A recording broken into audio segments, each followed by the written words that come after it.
We've seen the Model 3 around since 2017 model year when it first arrived, all the way up to 2024 when it was redesigned. So from 2017 to 2023, we've pretty much seen the same basic form factor on the Model 3, but what we see on the outside and on the inside might seem similar, but going more than skin deep, we can actually see there is a lot of different versions of the Model 3. Hi, this is Joe from Scarff Ford, and today we're going to talk about this 2023 Model 3 rear-wheel drive. Let's dive in. This is a beautiful, clean example, under 10,000 miles, very nice shape inside and out. The Model 3 rear-wheel drive was the most basic form of the Model 3 available. For 2025, they do have a Model 3 rear-wheel drive available, but it's a long range. Where in 2023, the rear-wheel drive Model 3 was more of a standard range one. So if you go over here and look at the software screen, this reveals a lot about the vehicle. We can see the miles, and it's a Model 3 rear-wheel drive. If we click here, this tells us some additional information.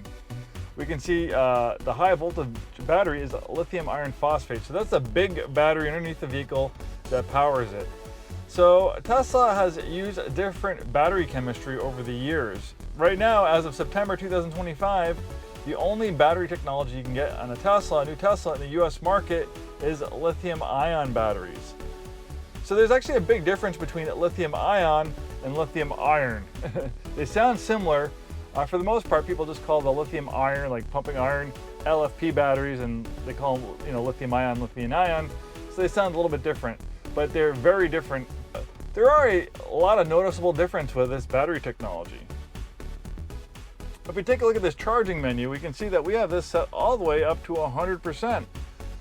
LFP batteries, lithium iron, they like to be charged to 100%. Tesla actually encourages you to charge them to 100% every day. If we put the slider down to only limiting it to charge to 80%, we get a warning message. We recommend keeping your charge limit at 100% and charging fully once per week. So that is better for the LFP batteries to be charged to 100%. The opposite with lithium-ion batteries. Lithium-ion batteries only like to be charged to 80% for daily use. If you set it to 100%, Tesla gives you a warning message that says, warning, if you charge to 100% all the time, this can degrade your battery.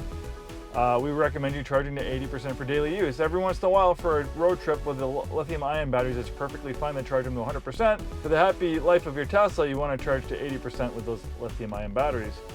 I'm pretty familiar. I have a Model 3 myself, 2019, that I've had for 3 years.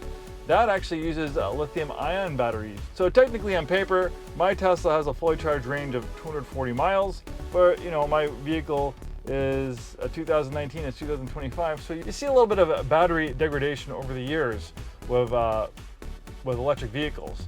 Generally it stabilizes. So, me charging to 80%, my daily range when I get in my car and get ready to go for work is anywhere between 150 and 160 miles charging to 80%, where this has a fully charged range of about 260 miles. So, obviously if you could only charge it to 80%, you're not going to get that full 260 mile range.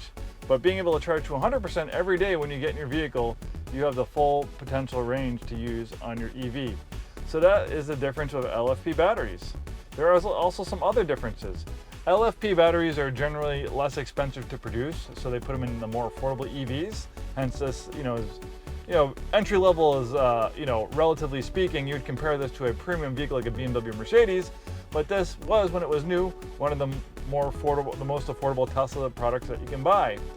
So they're cheaper to produce, so it makes for a lower price point of your vehicle. They also don't give you quite as much horsepower. So the performance is not quite as good with LFP batteries versus lithium-ion. Generally, that's why the more performance-oriented, EVs, the Teslas, have always used lithium-ion batteries. Like for instance, even though my Tesla's a 2019, it's rated at 0 to 60 at 5 seconds, where this is rated at 0 to 60 like at 5.8 seconds. Not a huge difference, but lithium-ion batteries, they unleash more energy, so you can accelerate faster.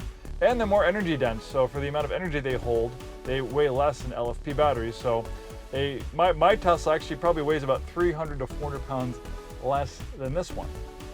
But on the other hand, LFP batteries, it's hard to tell now because there's not too many Teslas out there of 500,000 miles, but LFP batteries have the potential to last up to twice as long as lithium-ion batteries.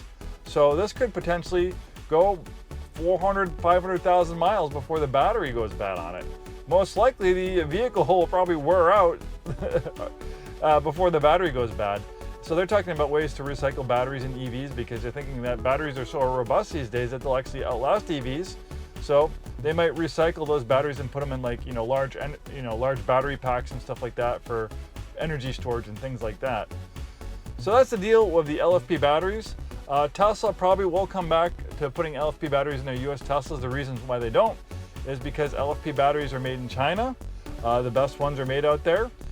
So, with tariffs and stuff like that, a lot of Teslas wouldn't qualify for the $7,500 new EV tax credit because they have Chinese batteries. So Tesla switched to, locally sourced batteries, lithium-ion batteries for that reason.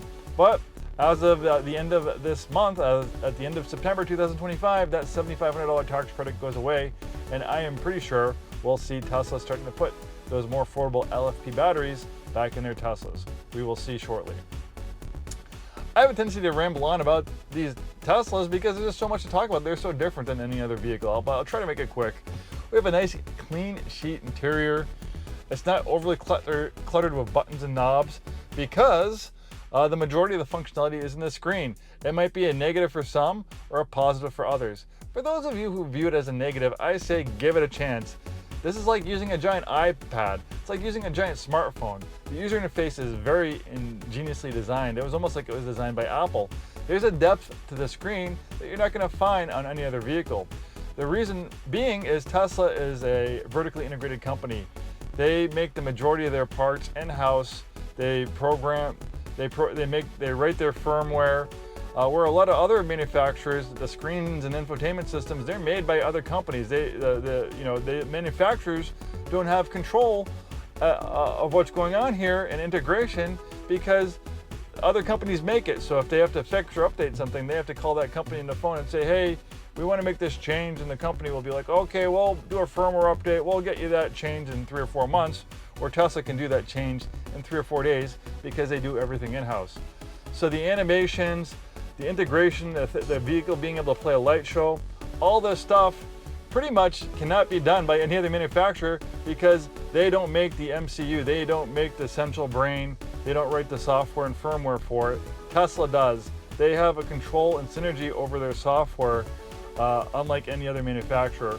There are some manufacturers that are trying to follow Tesla's path like Lucid and Rivian.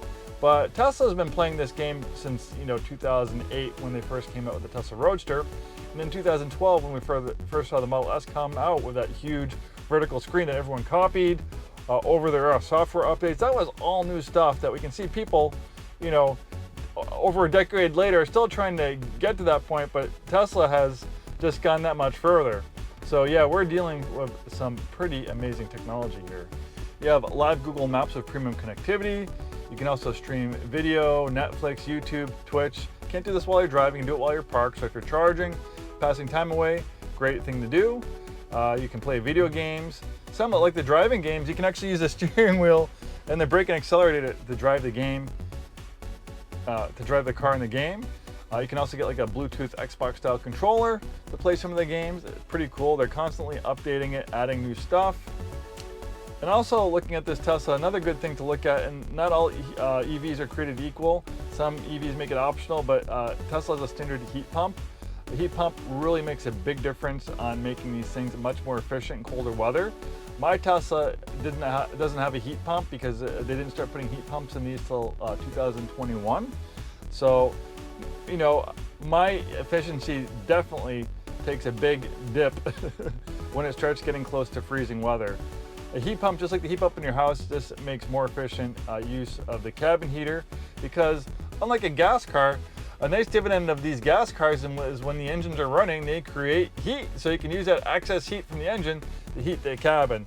Not quite the same with EVs. We need to take energy from the high voltage battery to heat the cabin. So to do that as efficiently as possible makes them much more efficient. You have amazing charging network. You can hit this button right here and that will pull up all the chargers. Tesla is constantly adding chargers. They have the largest supercharging, fast charging network in the United States. Over 20,000 chargers at thousands of locations. You can pretty much drive almost anywhere in the US in this Tesla and you know, you'll be able to get there. And Tesla's a trip planner, so you can put the destination and where you want to go into the trip planner.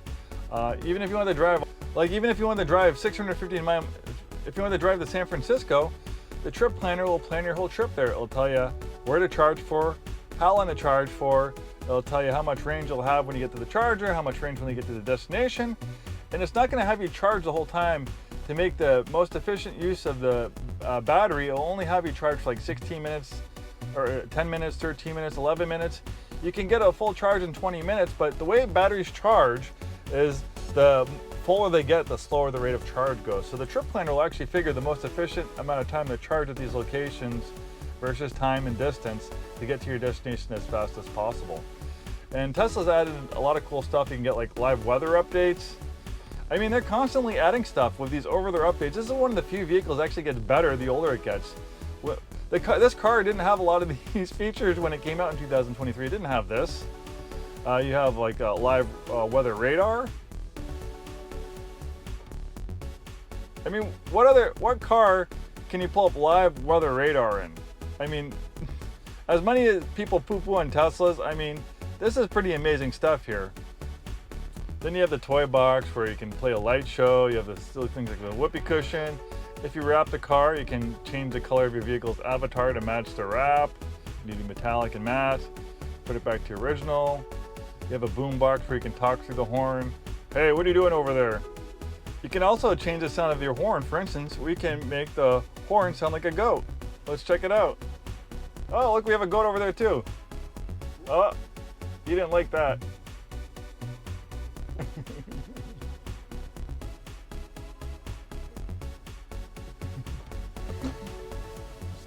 I can just go on and on about these Teslas. There's so much to talk about. We have a wireless charger here, lots of storage. Storage is amazing. Since Tesla's an EV, it doesn't have gas tanks and drive shafts. It actually has a lot of space in it for a compact vehicle. It has more space in it than a comparable sized compact vehicle it competes with. And like I said, this is not competing with Honda Civics and Toyota Corollas. At the price point, the refinement, the performance, the features, you're going to compare this to like a BMW, a Mercedes, a high-end premium compact luxury sedan. No engine here, so we have a frunk, which is more storage. It's fantastic having this extra space. It's also a safety feature because you have a crumple zone that's 60% larger than a crumple zone with a car with an engine in the front. You have all that space to absorb crash energy in a frontal collision. In fact, the Tesla Model 3 is one of the safest cars on the road with its passive and active safety features. The way it's constructed makes it safe, but you have autopilot, forward emergency braking, that will also make the vehicle a lot safer. A vehicle operating on autopilot is actually far safer than a human driver. I think right now it's 1 accident for every 7 or 8 million miles driven. A vehicle operating on autopilot versus a human, it's like 1 accident for every 800,000 miles driven. Lots of space back here. As I mentioned, great Uber or Lyft vehicle. We have these nice glass roof panels, lots of natural light inside. When it gets hot out, you can get these inserts from Amazon or Tesla that go right into the glass panels just to cut down on the heat. It's like almost like a greenhouse, nice in the colder weather, but yeah, you want those inserts in the hotter weather. Very large trunk, it's also power operated. If we look in here, we have even more storage space. We have a sub trunk. Normally there'd be a gas tank or an exhaust system here, but since this is an EV, we don't have any of that.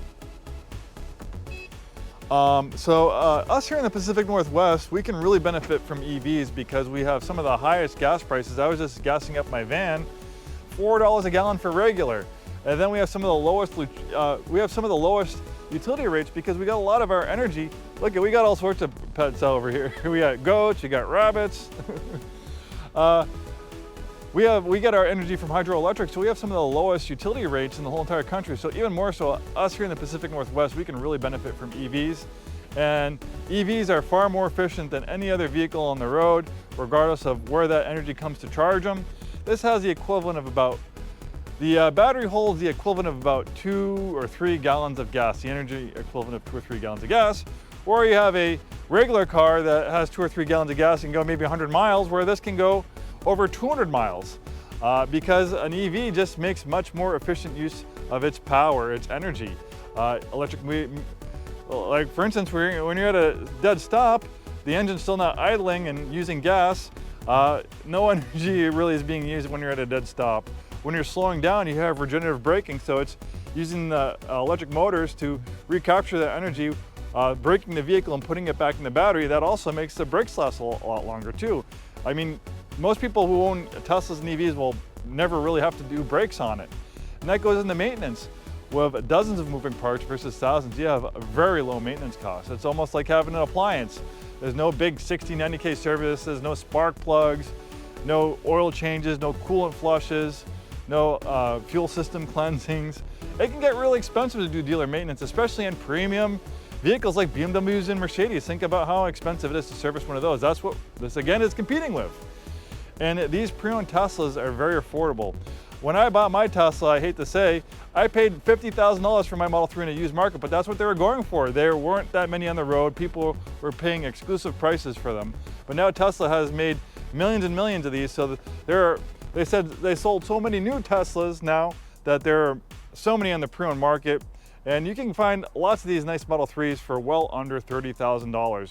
This is a lot of pre-owned vehicle for under $30,000. And under $30,000 price point for a pre-owned vehicle these days, that's not luxury car territory. That's just the price you're gonna have to pay for a decent, lightly used car, and not something that was driven hard with a bunch of miles on it. So better time than ever for anyone to buy a pre-owned EV. They're affordable, there's so many great choices, and one of the best ones is the Model 3. Thanks for taking the time to watch this video. We're Scarff Ford. We sell new Fords, new Isuzus, and a very wide variety of pre-owned vehicles. We love EVs. We have all sorts of pre-owned EVs, Rivians, Polestars, Teslas, Porsche EVs, and our own products like the Lightning and the Mach-E. There are so many great EVs out there. Obviously, Tesla's a trailblazer in EVs. They help them become mainstream. The Model Y is the best-selling vehicle in the world for 23 and 24, maybe even 25, but they're fantastic. They're not great for everybody, but for a lot of people, switching to an EV can save you money in maintenance, can make you safer, can make you more comfortable, and they're just a lot of fun, and it's cool technology. I haven't even touched on everything. Oh, the one last thing I want to touch on before we end this video, I'm sure a lot of people probably have stopped watching at this point. Another new feature that Tesla has added is this, Grok. Could you tell me why the Model 3 is one of the safest vehicles on the road? The Model 3 earns its spot as one of the safest because of its solid design, like a fortified battery pack, low in the chassis for better stability and less rollover risk. It's got a mix of passive safety, like a strong aluminum and steel structure, and active safety, with features like automatic emergency braking standard. NHTSA gave it 5-star ratings across the board, saying it has the lowest injury probability of any car they've tested. Plus, the battery layout creates huge crumple zones, deflecting impact away from passengers. It's basically built like a tank, but smarter. That's fantastic. I like to improve on my Japanese. I know a little bit. Can you help me learn some Japanese words? Sure, I'd love to help with your Japanese. Since you know a bit, how o genki desu ka? That's how are you? Super common for casual chats. Want daily phrases, vocab, or something specific like food or music words? I can quiz you too. Say a word, and I'll give you the Japanese and pronunciation. Ready to start? Sure. What does daijoubu mean? Daijubu means it's okay, or are you all right? Like when someone asks if you're fine after a stumble. Pronounce it dai-jo-bu. Super useful for casual check-ins. Want more like that? That's good, thank you so much. That's my spiel. One of the few vehicles that actually gets better the older it gets. Proof right there. Thanks for watching, and we'll see you soon.